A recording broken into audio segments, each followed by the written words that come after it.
GOAT. That's incredible. It was crazy. Because you're in rehearsals without the band. Yeah. Rehearsals is choreo and the dancers.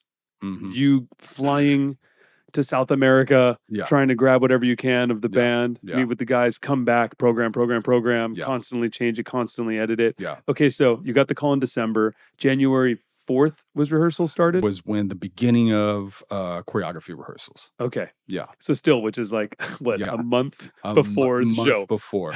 I came back from Colombia, I want to say it was like January 26th, 25th. You're still like tracking. We had just tracked the final band, everything. Final band, everything. So no production rehearsals yet. That comes after that. No production from Miga yet. I have raw files of recording the band. Now I have to edit, chop, put, move, align, put on top. And I'm literally in the airport, like I told you in Colombia, doing the Lo Que Pasó Hawaii arrangement. And Harriet is like, tomorrow, Hamish, who's the director of the show, is coming with cameras. And we need to have this done. Well, it wasn't tomorrow. It was something like, yeah, I think it was tomorrow. It was on a Thursday and she needed it by Saturday, but it's an international flight. So you get to you lose a day. You lose a day. It was something like that. Yeah. And I was like, I'm going to do my best. But I knew it inside of me because of this TV crazy stuff that I go through all the time. I said, we're going to do it. It's going to be all right, but let me not guarantee anything. So I was like, I'm going to try my best. So then once I got home on my way, I was texting John. I was like, John, we're going to have a long one. Yeah. But I'm going to send you all of this stuff, blah, blah, blah, blah, blah. We need to do this. We need to do that. So I got home and I was up until probably like maybe 7, 8 in the morning programming, additional transitions, the breakdowns, blah, blah, blah, doing all that stuff. Sent it to him. He did all his magic that he does, send it back, couple notes, this and that, boom, boom, boom. By the time Hamish rehearsal of camera rehearsals at rehearsal, because he brings not the official cameras, but he brings a lot of little cameras for him to start studying the shots. Who is Hamish? Hamish is the director. He's the main director. Hamish Hamilton. He is, if you don't know him, look him up. He is the GOAT. Literally. He always does the halftime show, right? Hamish, man, he always does the halftime show. He does the Oscars. He comes from way back. And first time I worked with him was with Christina Aguilera back in 2006 when we shot a DVD. So he comes from that world of DVDs. And he was the main guy doing all the music DVDs back in the day. And I haven't asked them, but they say he's the guy who created that famous shot of you watching a show through the iPhone because there's somebody in the audience. Yeah, he was the first guy to do that. So he's like the GOAT. That dude is big time, done. And he is one of the owners of Done and Dusted, who is a huge production here in town. Yes. And we've done some Saudi Arabia shows together. Knew him as well from that stuff and from Christina. He's the sweetest man.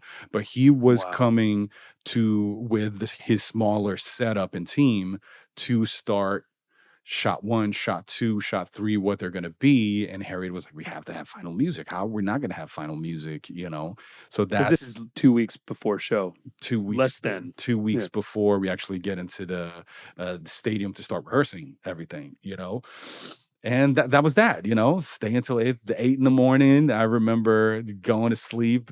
I mean, not going to sleep, putting my kids to sleep. I was working. They wake up to go to school. I'm still working.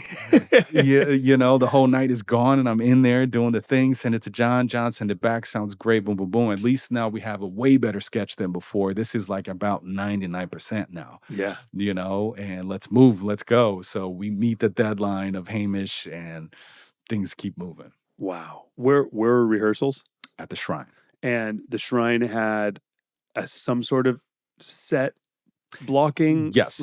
So the Shrine that we know, the Shrine, come to find out, is where the Pepsi commercial thing happened with Michael, where the hair burned off. Really? It was at the Shrine. I didn't know that. I did not know that. But the backstage of Shrine has this huge, I don't know what they use it for, but it's... I know what you're talking about. Almost like a basketball arena type of thing, but it's bigger than that. Yeah. But it was exactly the dimension of the football field. So they don't clear the stage?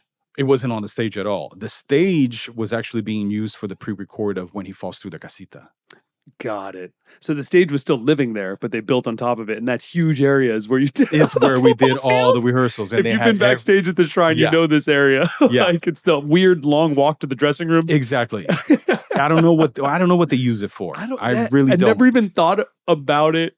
I always just would do the walk Yeah. and never think, why is this so big? What are we doing here? Gigantic. A gigantic place. It was all taped out because it was literally the 100 yards. And had fake grass or fake grass. And actually, we didn't have fake grass. We just had pipe and drape. Oh, yeah. Okay. Pipe and drape. And it was just, all the different scenarios because it was a lot of different ambiances that we were going through and everything. Scenes. Yeah. And all the scenes were already kind of taped out so the dancers could, and understand. And then once Benito came to rehearsal and all of that.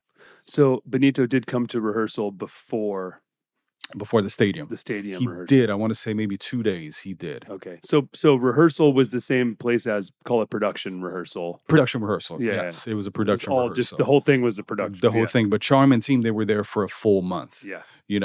Because of everything that I was going through, I was only able to be there for a week, the last week of it all. And I think Benito came for like maybe 2 days of that. He is a very spontaneous guy, and he said it. He once, with the first day of rehearsal, he got all the creatives together, and he said, man, I love all of this, guys. I absolutely love it. Had a few notes, obviously, and he was like, I just want to tell you guys, I'm not a rehearsal person. I work hard. He said, I work hard. Yeah. I work really hard.